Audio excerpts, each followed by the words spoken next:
Financial Flourish family. Welcome back to another episode of the Financial Flourish Podcast, where I help women rise in confidence, clarity, and freedom, one smart money move at a time. My name is Michele Pemberton, a CPA, financial educator, and last time we spoke about credit and how it affects your financial life and how you can use it to grow and protect your wealth. Today's episode is Investing for the Everyday Woman, Building Wealth with Confidence and Clarity. This episode is designed to break down investing in plain language so you can take confident steps. You do not need a finance degree, a six-figure salary, or thousands of dollars. What you need is curiosity, willingness, and a commitment to your future self. What would you learn today? You'll learn why investing matters, what kinds of investments exist, how to start even if you're scared, and the mindset that's required to stay consistent. Because wealthy women aren't lucky, they're prepared. Why does it matter that you invest as a woman? I've spoken a lot about savings, and that is very important and it has its place. You need your princess cushion for emergencies initially, and then you need 3 to 6 months of expenses just in case you get sick or lose your job. But that is for your protection. Saving protects your money, and investing grows your money.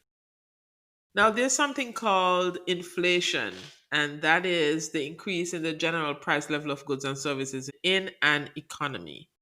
So, what happens after time? The money that you have today buys less tomorrow. And I'm pretty sure you've experienced it because I have. Now, let me give you an example. So, let's say you saved $10,000 in 2014. Today, that money can buy you about $7,700 worth of goods and services. But if you invested in a broad index fund, that same $10,000 could be worth over $25,000 today. And compounding helps as well. And I'm going to explain that later. But let's look at an example. You invest $200 a month for 20 years at an 8% return. After 20 years, it will be worth around $118,000. So what that means is that you contributed $48,000 and it grew by $70,000. So you would have had a 145% return. That's a lot. Now I know that you're thinking 20 years is a long time, but maybe not. Think back to what you were doing in November 2005 and let me know if it's still a long time to you. So, why should women invest? Firstly, your bank does not give you much interest. Even if you use one of those high yield savings account that I've been talking about, you can get maybe a 3-4% with a high yield savings. And definitely with your regular bank, you get 0.001%, which is nothing, right? So that's the reason why you have to invest. And what we're really doing, if you can go back to episode 5, Flourishing Through the Storm of Financial Challenges, which talks about the natural disadvantages that women have compared to men in their career, that would give you so many reasons why you should invest as a woman. We live longer on average, we earn less on average for the same job, we take more career breaks. So these are really good reasons why women should invest. But we don't. Why? One word. Fear. What are the top fears? And I'm going to go through them and then explain them one at a time. Losing money. Anyone out there afraid of losing money? Not knowing enough. Not making enough. Picking the wrong investment. Or waiting until later. Now, these are true and these are, real reasons why people are afraid. But I want to change your mindset as we explained in episode 6. You can go back to episode 6 where we explored money shame and how we can change our mindset. Now, let me go through them in more detail. Number 1, not investing because you're afraid to lose money. Now, not investing is the biggest risk. Remember what I said earlier? Savings only protect your money, it doesn't grow it. So not investing is leaving a lot of money on the table. Last week I spoke to a financial advisor where I have one of my investment accounts, just checking up on my account, and he told me I had a 16% return for the year. Not too shabby, huh? Now you cannot get that from a bank. Even a high yield savings account will not give you that much. So it's very important to invest. Number two, you don't need to know everything to start. Well, you don't know everything about a lot of things and you still do them. So there's no need to use ignorance as an excuse. Number three, start small. Start with $25 to $50 a week. So if you lose, which you will lose at some point, it's small amounts and it doesn't hit you that hard. You're already using that money to buy little things that you want, your coffee or whatever you think you have to have. You're using that money already. So use that. Start small in your investment and use diversified funds to avoid picking the wrong stocks. You don't have to use individual stocks because they're very risky. So you can use diversified funds. And number five, waiting costs more than starting small. Let me say that again. Waiting costs more than starting small. And let me explain why waiting costs you more. So, most people believe that they need a large amount of money to start investing. But the real cost isn't the size of your first contribution, it's the cost of waiting. Why? Because time is the most powerful force in building wealth. And once it's gone, you can't get it back. Even small amounts invested consistently can outperform large amounts invested later. And let's go through this cost. Number one, compound interest rewards the early starter. I spoke about compounding earlier. And what that means is that your money makes money, and then you add it to that money, and then that money makes more money. So you keep putting more money in. It's like a snowball, right? So let's say you have $50 invested every month for 30 years and you have an 8%. We're going to go back to an 8% return. That would give you $75,000 if you invest it. Now, let's suppose someone else invested $200 every month, but only for 10 years at the same 8% rate. That would give $37,000. So even though the second person invested more money, they earned less because they lost years of compounding. So the lesson here is that time beats contribution size. So don't get stuck on, oh, I don't have enough money to invest. Start investing today. The second reason why you don't want to wait is that waiting increases the amount you must invest later. When you delay, you don't avoid investing, you just increase the future burden. So let's say you want to reach $100,000. That's your goal. And we're going to stick to our 8%. If you start at age 25, all you need to invest is $95 a month. If you start at age 35, you now need to invest $220 per month. And if you're 45 years old, I'm sorry, but now you need to invest $550 a month. So the later you start, the more expensive it becomes. Starting small keeps your required contribution small. So start today. The third reason why it costs us is that inflation punishes the procrastinator. Remember, I spoke about inflation earlier? $1 today buys more than $1 tomorrow. So the longer you wait, the more your saving must grow to keep up with the rising cost of goods and services. If you invest early, it helps your money grow at a rate that outpaces inflation. Waiting means you're playing catch up while everything gets more expensive. So don't wait. The fourth reason is that momentum matters. Small habits build big wins. Starting small builds discipline. $20 become 50, 50 become 100, 100 becomes 250. It's not the amount, it's the habit. Women who start small build confidence and consistency, and that leads to larger contribution naturally because once you start investing, then it's much easier to invest. Waiting keeps you stuck. Starting builds momentum.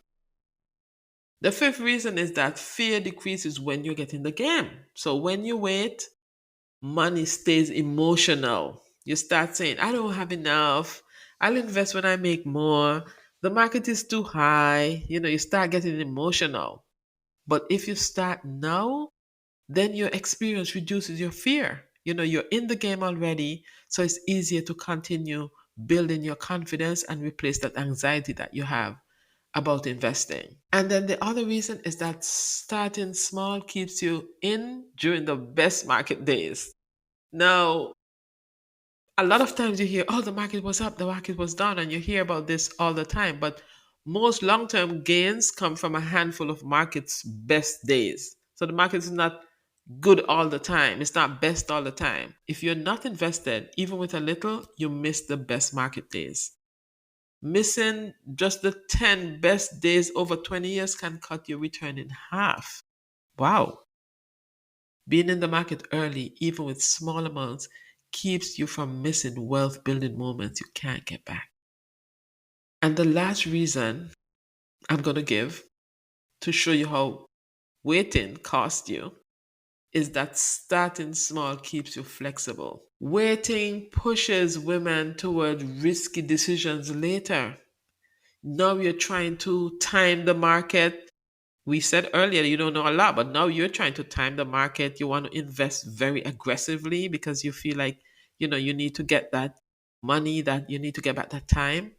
You start chasing get rich quick ideas. I've been pitched a lot of ideas and I don't get involved in the get rich quick ideas. And then you also take on excessive business or credit risk because you're trying to catch up. So starting early allows you to grow gently and steadily without panic. The bottom line is that small steps today beat big steps tomorrow. You don't need $5,000 to start. You don't need perfect timing. You don't need financial knowledge. What you need is time and consistency. Investing $25 today is better than waiting a year to invest $250 because money grows, but time does the heavy lifting. And I really hope that you will think about this and make a decision to start investing today.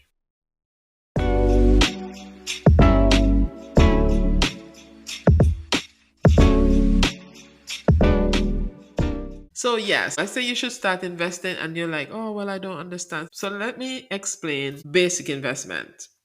So, you have different types. You have stocks, ownership in companies, and you can get, high return. So, you have a high return potential. But what that means is that you also have high risk potential. Two, you have bonds, and that's loaning money for interest. You hear people say, I bought a bond. It's just that you lend whether someone or a company money and then they give you interest in return. It's slow, but it's stable. You have a high chance of getting your money back. And then you have ETFs, that's exchange traded funds.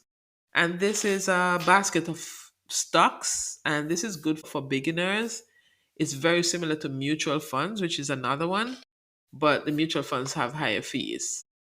And then we have five, your real estate. So you can invest in real estate or you can do the real estate investment trust. And this is either actually buying a property or investing in real estate funds. And then you have your retirement accounts, your 401k, your IRA, your individual retirement account, or that's traditional or the Roth. And the traditional IRA is one that you can contribute to and not pay taxes now. You pay your taxes later.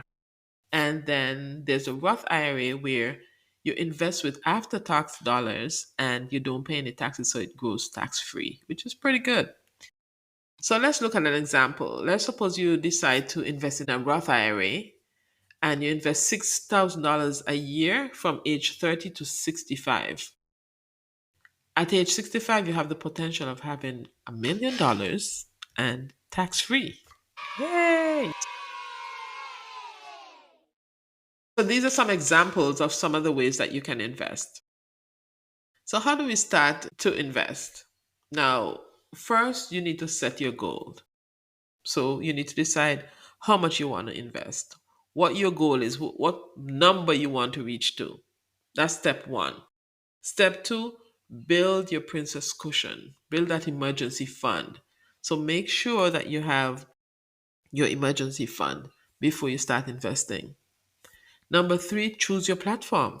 How am I going to invest? You have many platforms, Fidelity, Vanguard, you have Schwab, different ones. And then you also have your employer plan, which is a very low picking fruit. Number four, choose simple investments like total markets ETFs or mutual funds.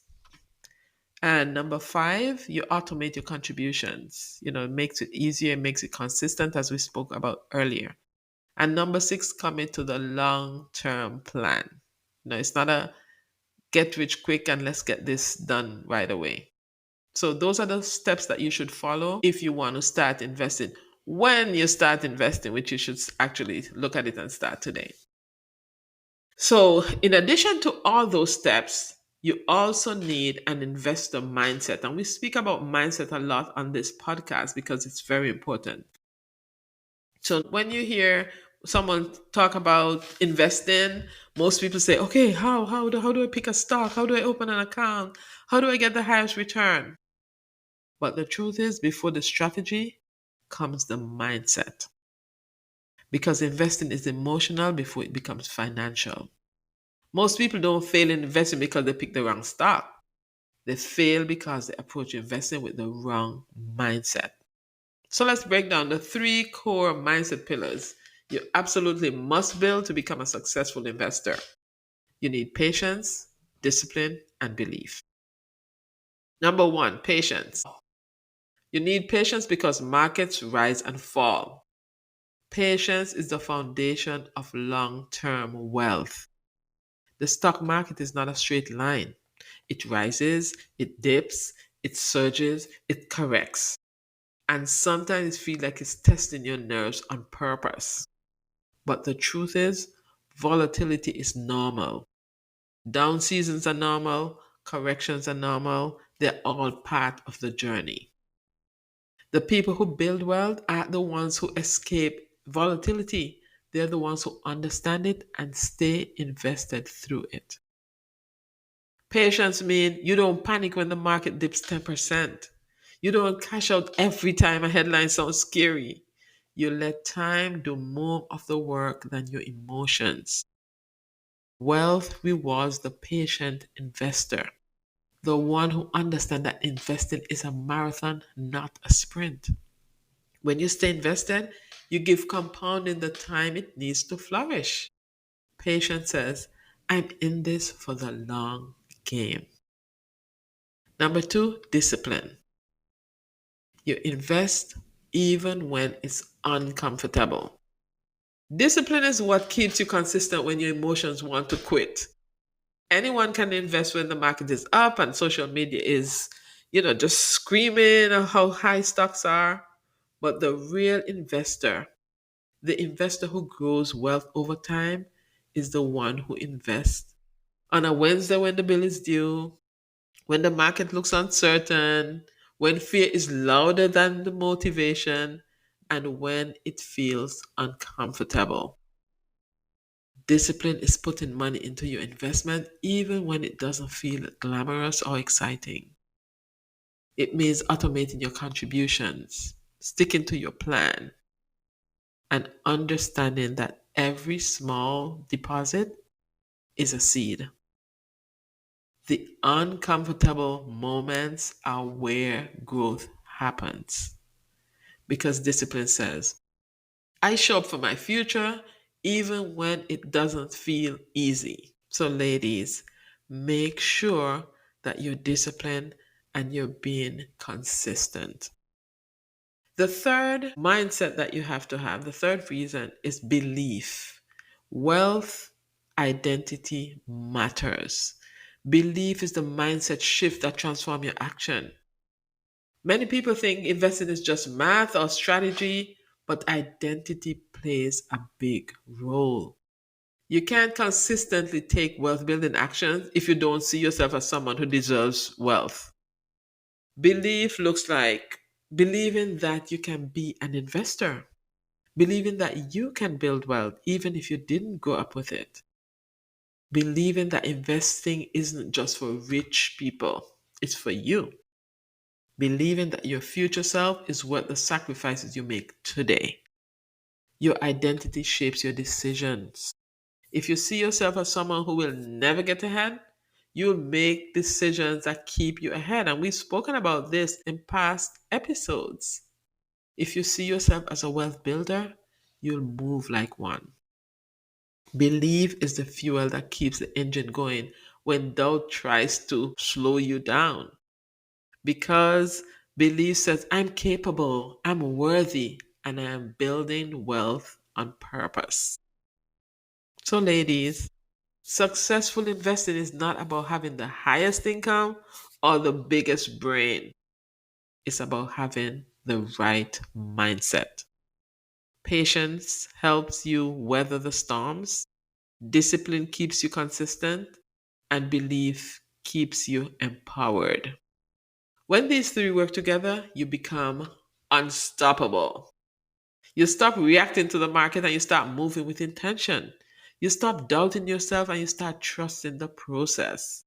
You stop waiting for the perfect time and start creating wealth right where you are. And that's how you flourish. So, what are the key takeaways for today? One, investing is essential for long term wealth. Two, start small and stay consistent.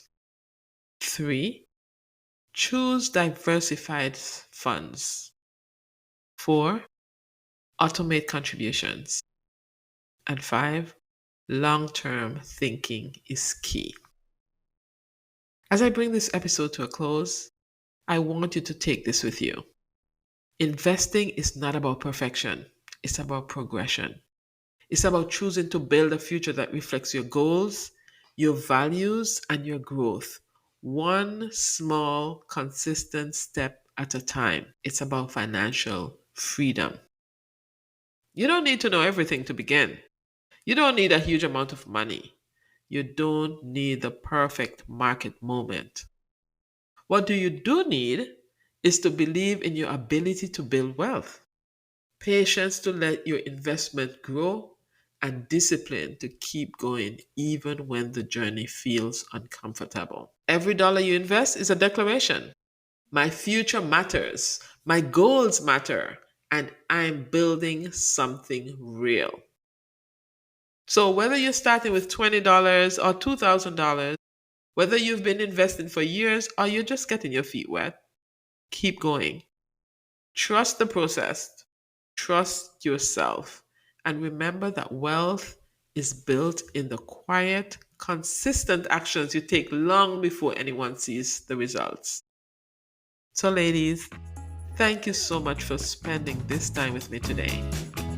If this episode helped you, inspired you, or gave you that nudge you needed, share it with another woman who's ready to level up her financial life.